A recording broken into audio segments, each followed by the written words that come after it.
Chapter 2 Ornithopter.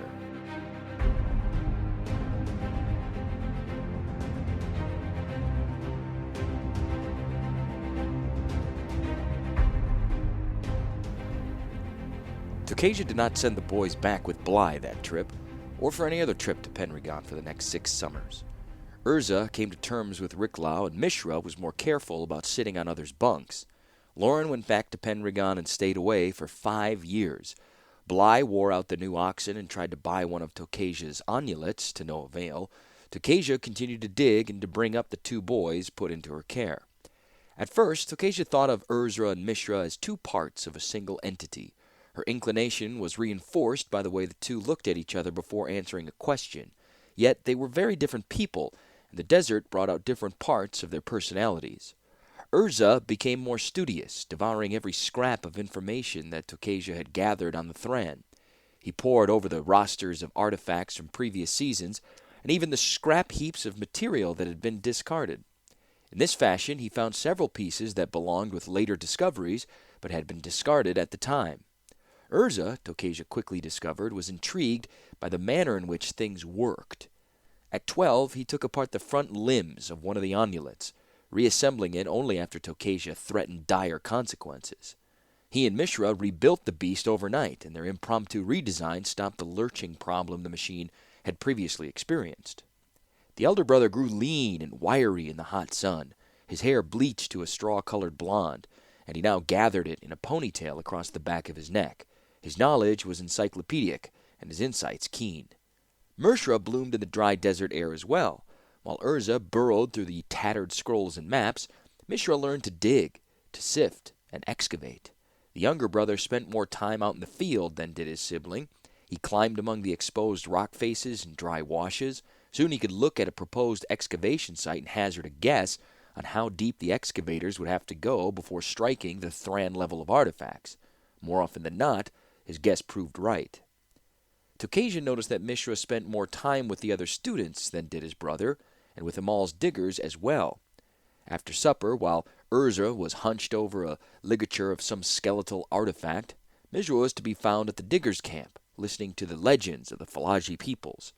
There were tales of raids and heroes and desert genies, of great cities captured in bottles and hapless souls transformed into donkeys.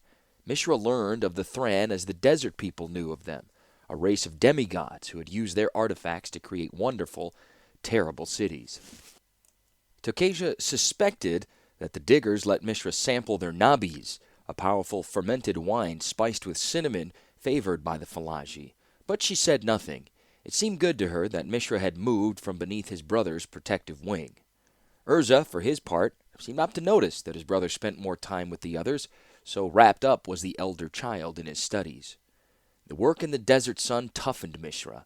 He was more muscular, the result of long hours at the dig sites, and his flesh had a deep worker's tan.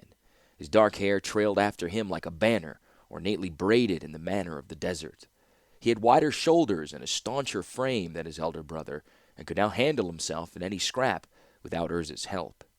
Both boys were tireless workers, and Tokasia saw why Bly had tried to keep them. But something more than their work bound them to her. Each of the brothers had an enthusiasm for his tasks that was contagious. Tokasia felt no need to talk to them as children.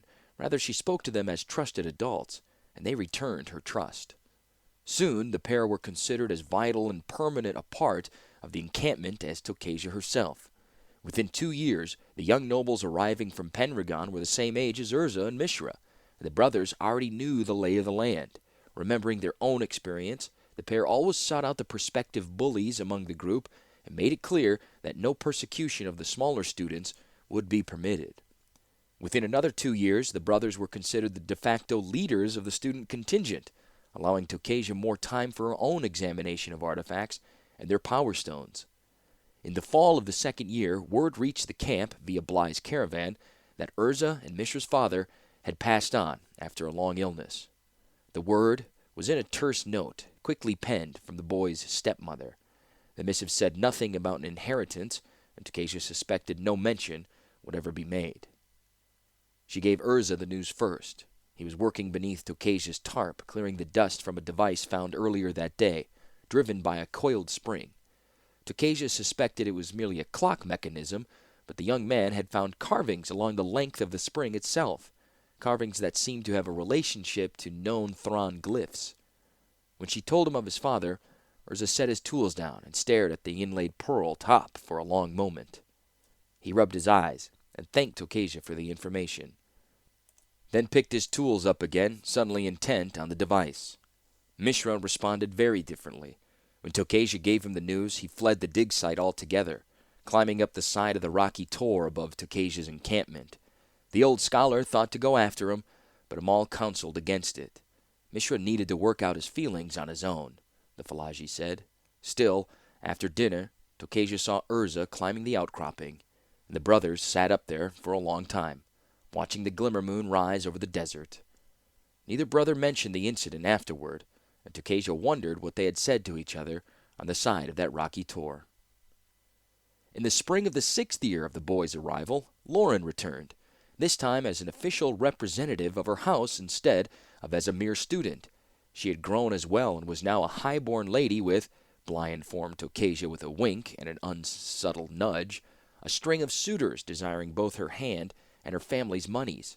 Officially, Lauren was to survey the encampment for its recent accomplishments and to recommend if her family should increase their sponsorship of Tokasia's work. In reality, that decision could have been made back in Penregon.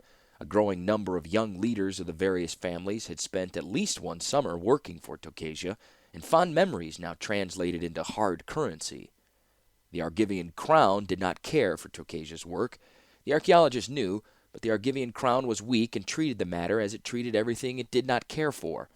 It ignored the issue.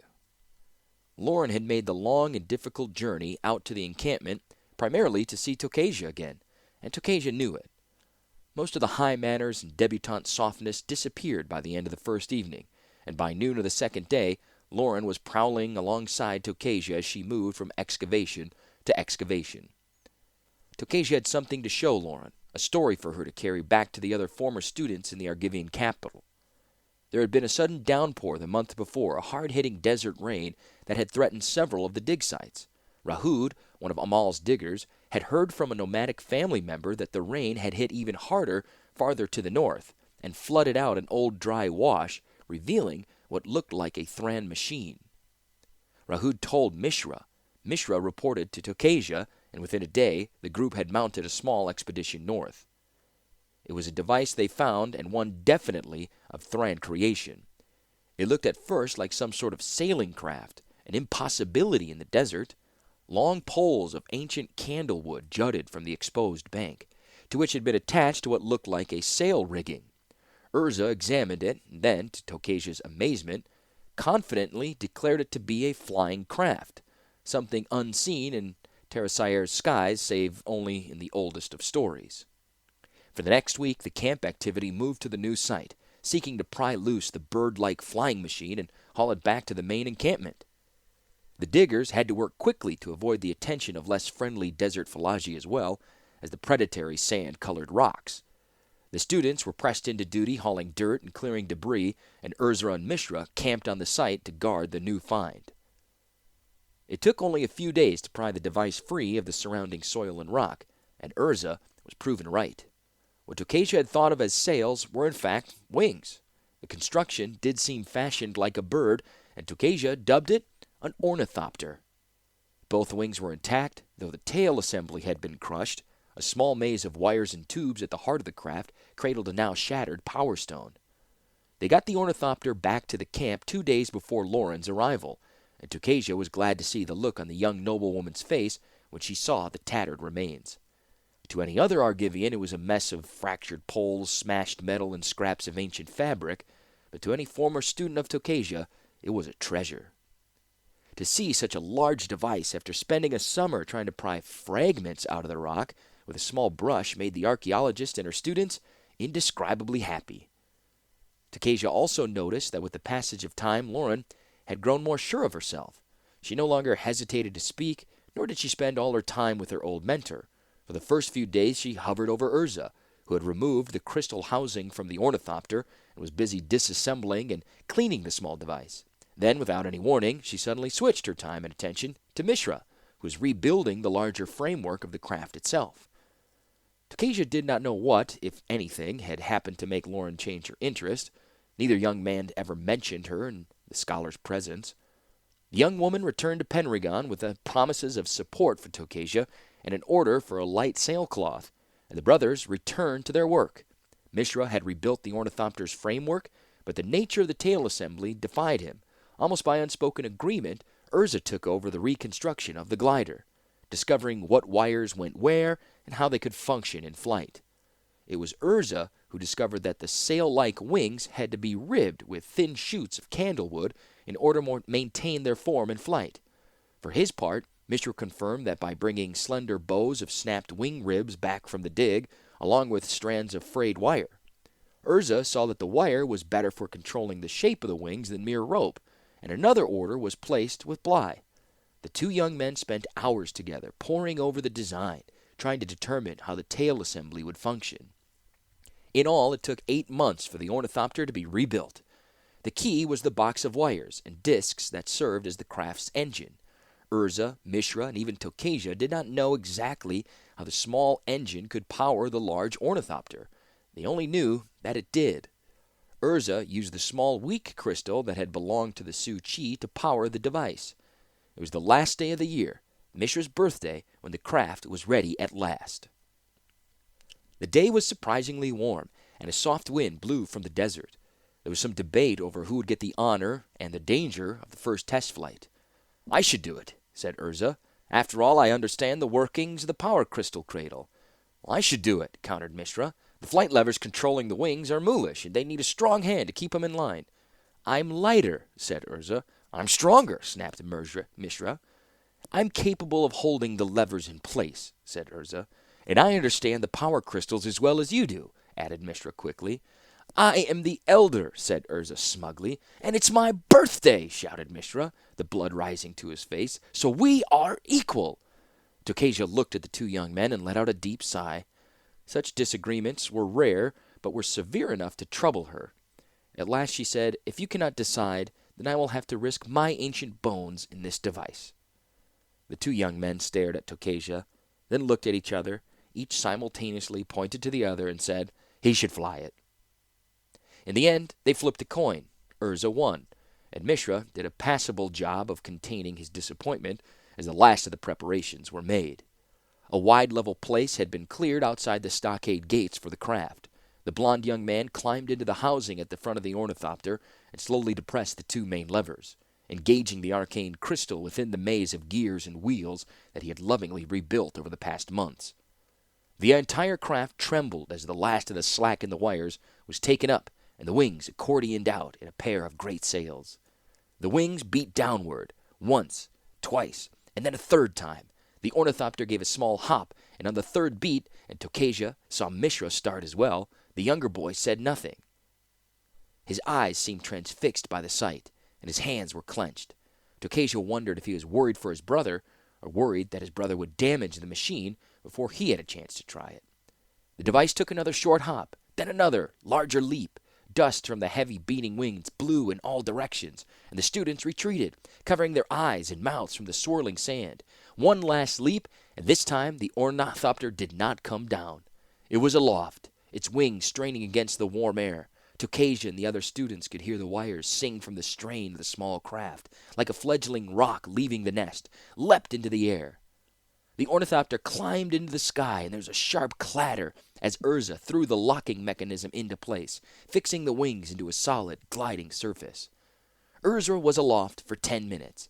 He circled the encampment twice, and there was a tense second when the craft suddenly dropped 10 feet, but it quickly climbed again.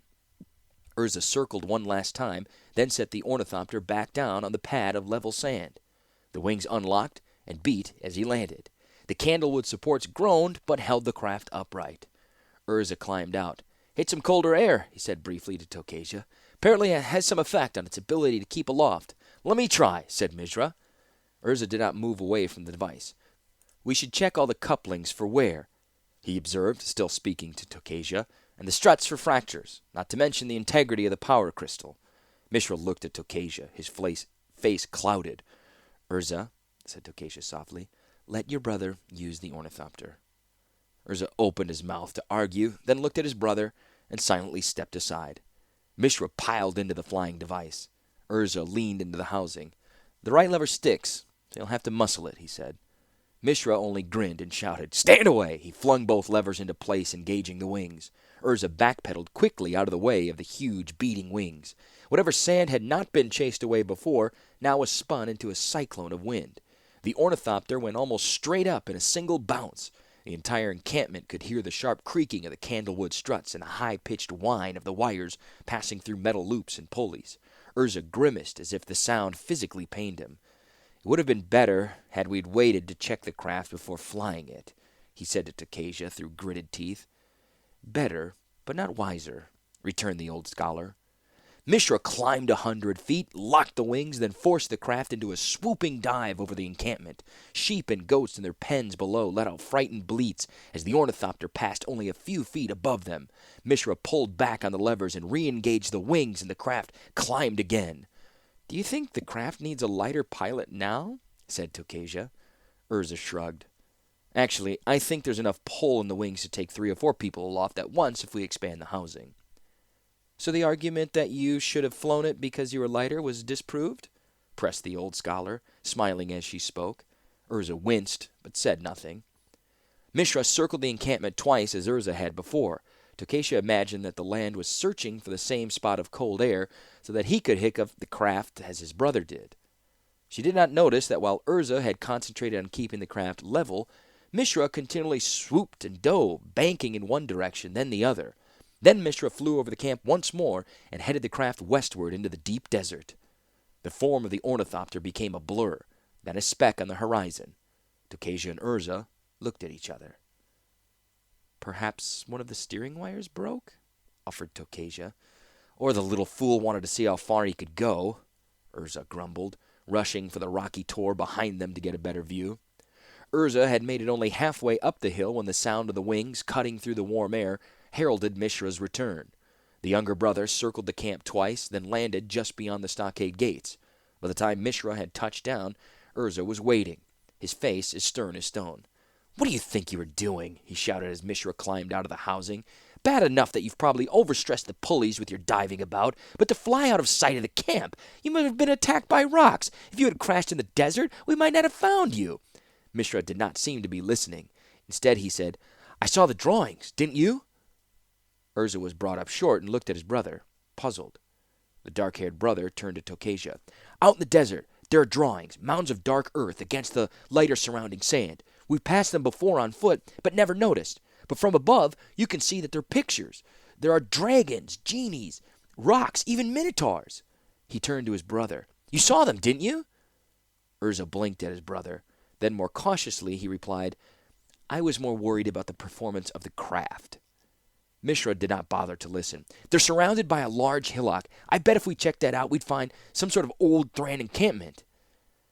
"It could be some Falaji holy place," started Urza, but Mishra shook his head. "No," he was emphatic. "There's nothing in the old tales about Falaji settlements in this immediate area. I think it's Thran, and I think we should investigate it." "We should investigate the damage the flights did to the ornithopter," said Urza, already prowling along the wings, pulling at the sailcloth and running his hands along the struts. Tokasia spread her hands in a gesture that encompassed both brothers. "We should celebrate," she said. "There will be a time enough to do everything else in the morning." That night, students and diggers built a great bonfire in the camp and gathered around the rising flames. There was an air of excitement among the students. The young nobles had new tales to take back to Argiv. They had been present when Urza took the first flight and when Mishra found the great drawings in the desert. After long months of back-breaking work in shallow trenches and detailed cleaning of long dead bits of metal, here at last was something to be proud of. There were songs, and the nabis flowed.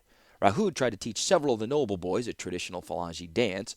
The boys had no concept of the dance's rhythm, but since it involved waving pointed sticks, they joined in with the spirit of adventure. Mishra told and retold the story of his flight, and Tokasia knew that every young man and woman in the encampment would be clamoring for their opportunity to fly in the near future.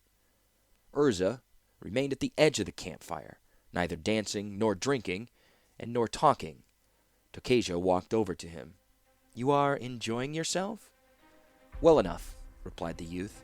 But I think we should check the rigging for any wear and tear. And if you want to put in a larger housing... Tomorrow, said the old woman. You are young enough for a lot of tomorrows. Enjoy yourself this evening. I enjoy working on the devices, said Urza, watching his brother across the fire pit. The younger boy was surrounded by students as well as a few of the diggers. It seemed to Takasia that his story grew longer and more exciting with each telling. There are other enjoyments, said Takasia, following Urza's gaze. Your brother seems to have discovered that. The two were silent in the flickering firelight for a moment. Then Urza said, I had nothing against Mishra taking his flight. I never said you did, returned Takasia. It's just that there's stress on any object that is put to the test for the first time, continued the older brother. We should have done a full check before letting him go aloft. Of course, said Takasia in a level tone. His own recklessness aside, he could have been hurt, said Urza. Yes, Takasia paused, but tell that to a young man who wants to be his brother's equal. I was only being prudent. And would he have been so prudent if you had lost the toss? Asked Takasia. Urza did not answer, but stood watching his brother across the flames.